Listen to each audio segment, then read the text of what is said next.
to this year's forum organized by E.EN.E. The bar is much higher this time.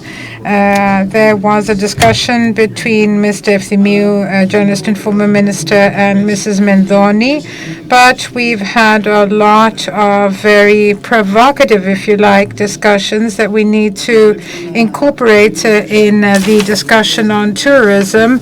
Let me just give you a short introduction of what happened in the last few years. I'd like to say that in the Ministry of Health, you were a great minister. It allows us to be working at a satisfactory level. Of course, we had 50% of the revenues of 2019, but it was a victory and should be depicted as such. You were called to go to another ministry, a Ministry of Tourism, and I really love this ministry, but you have given us reason to hope. So now we're called upon to address another crisis, another change in the situation of the last few weeks. So what can we expect?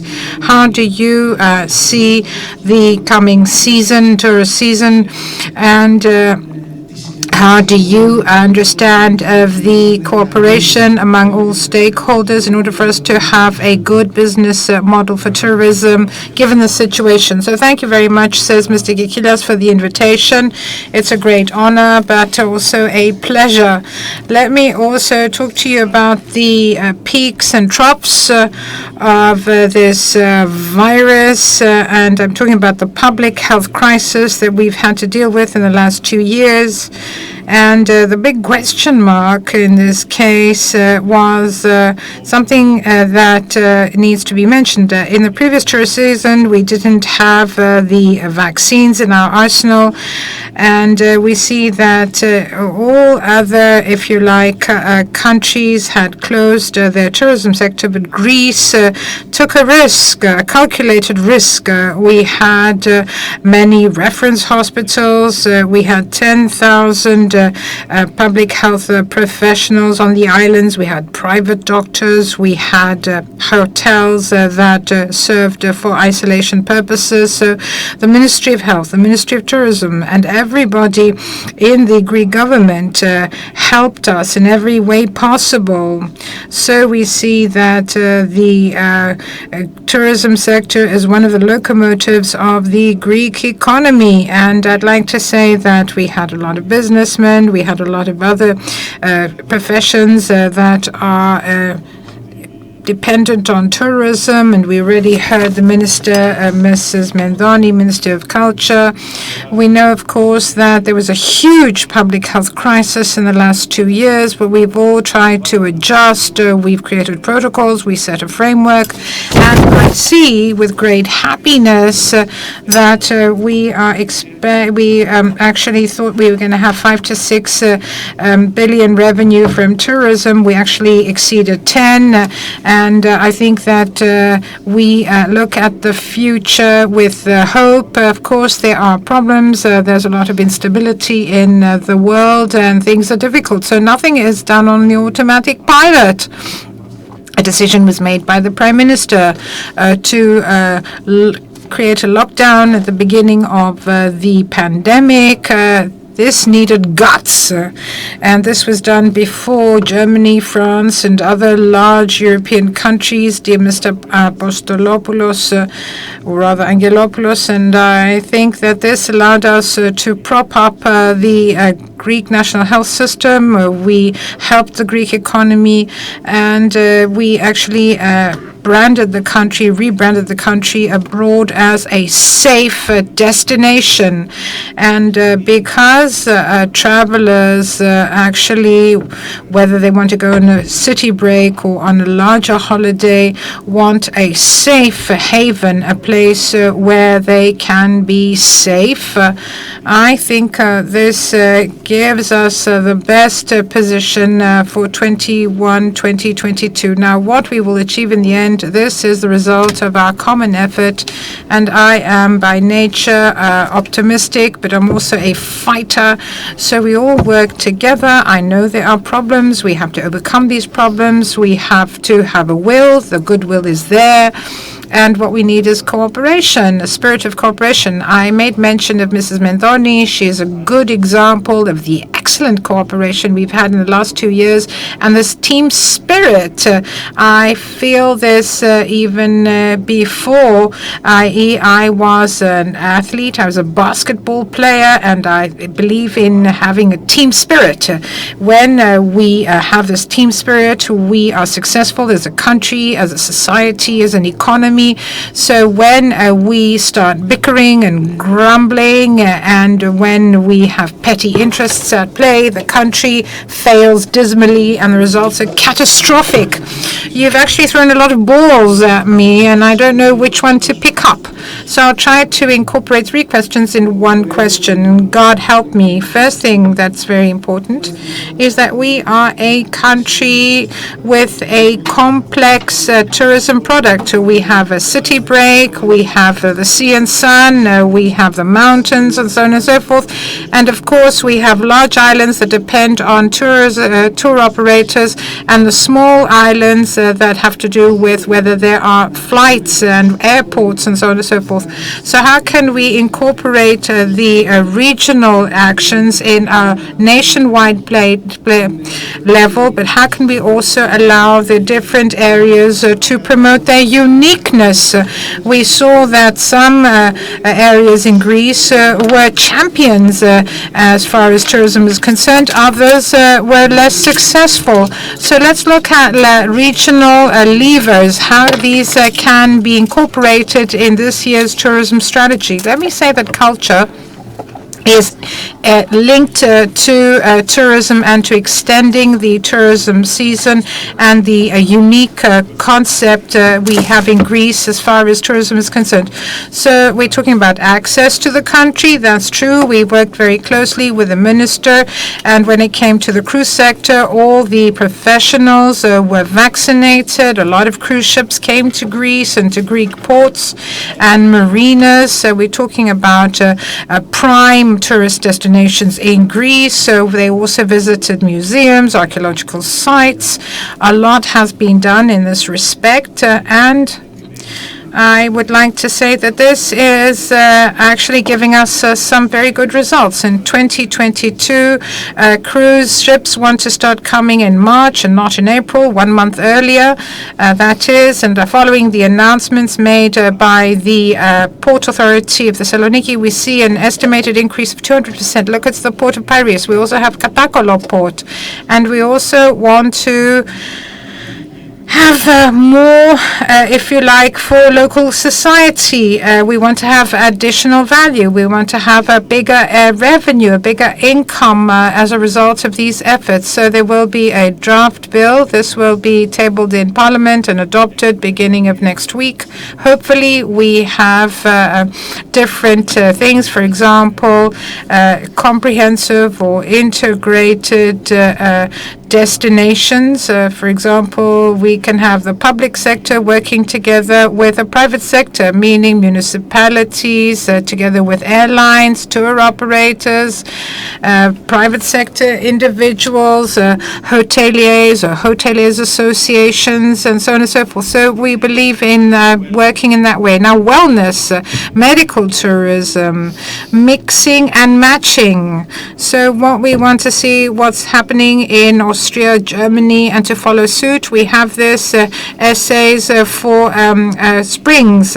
We also want to have PPPs, meaning how can we make use of the 300 million from the RRF? How can we actually maximize its results?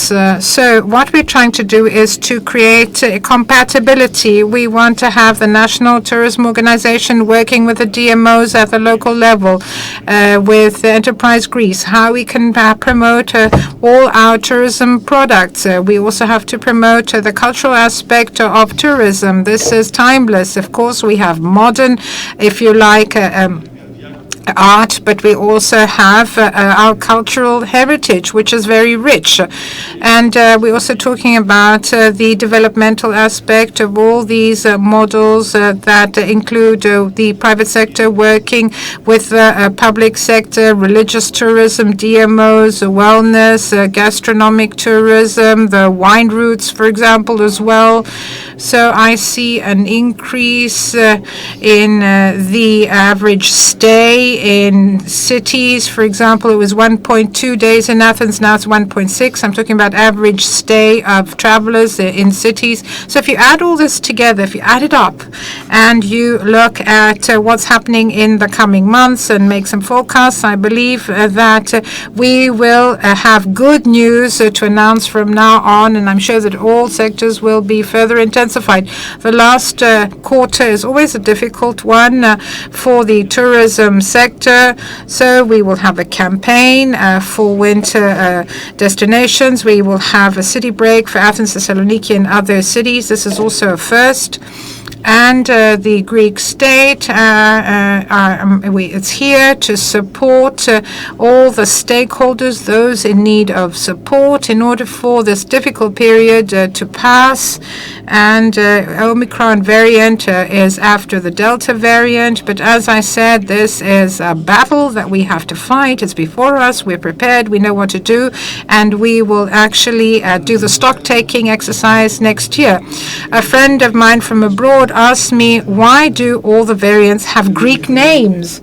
So I turn around and say that you'll come back to us, so don't ask us now.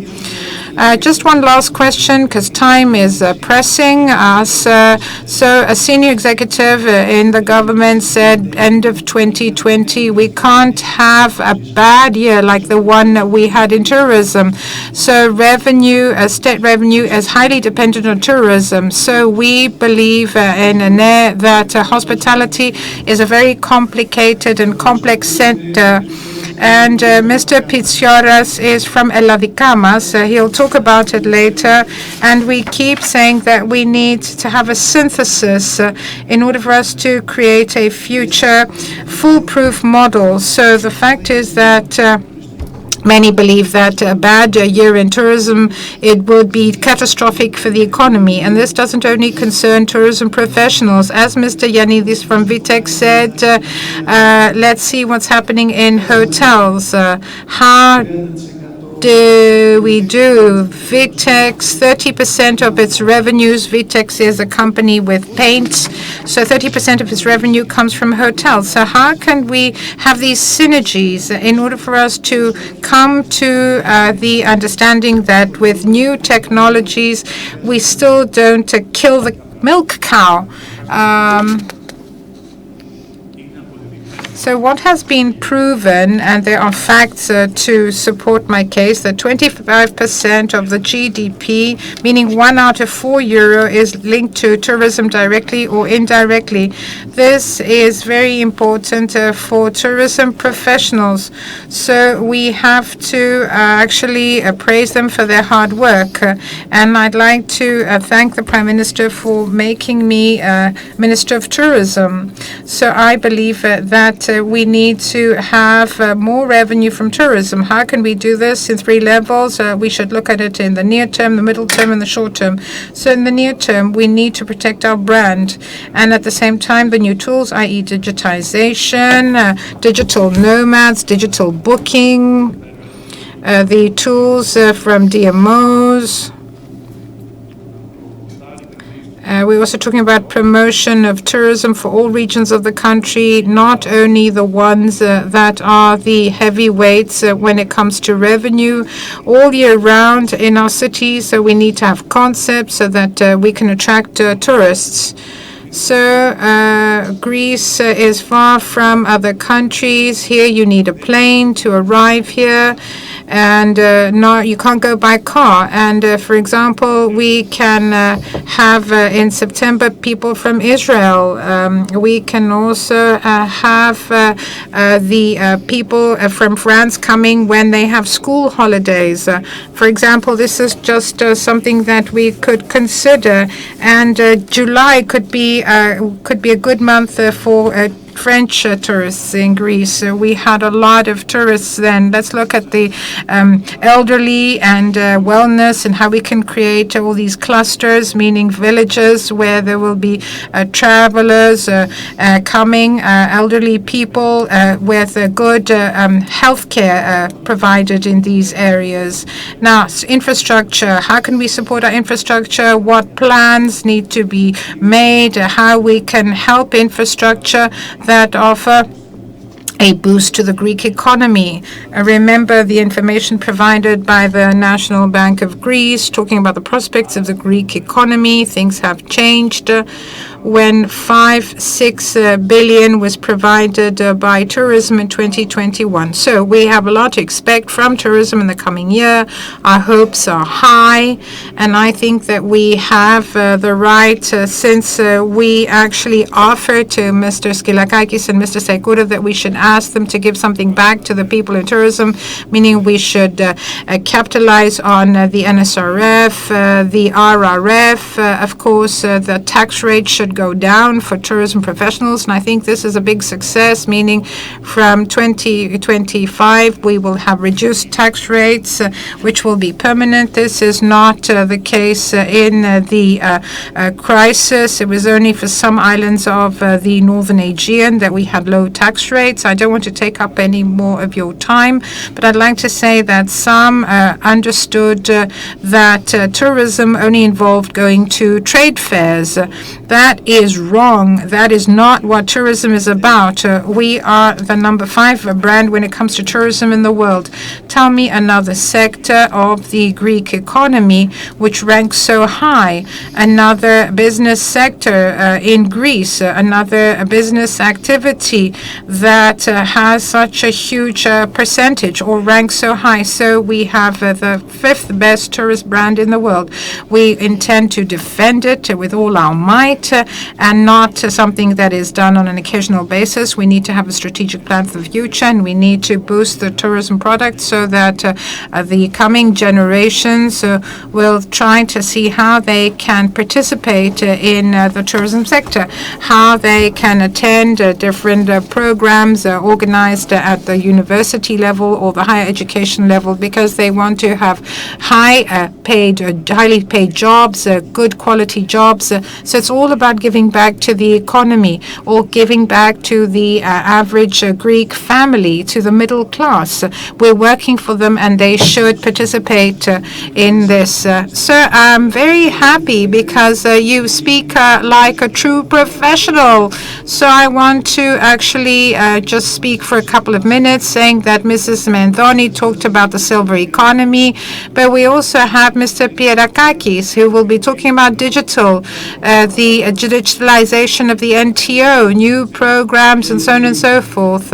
So a lot is happening, and we're talking about digital nomads, new technology, the possibility to have data. Maybe the big problem in tourism in the last few years is, apart from SETE and the National Bank of Greece, data from tourism doesn't come from anywhere else. So what we want is data evidenced policies, and in the past this was impossible because we didn't have sufficient high quality data. So we're working with them, there's collaboration, and we really expect to do a lot. So we have to see what we need to plan for health tourism, winter tourism, religious tourism, what the professionals want.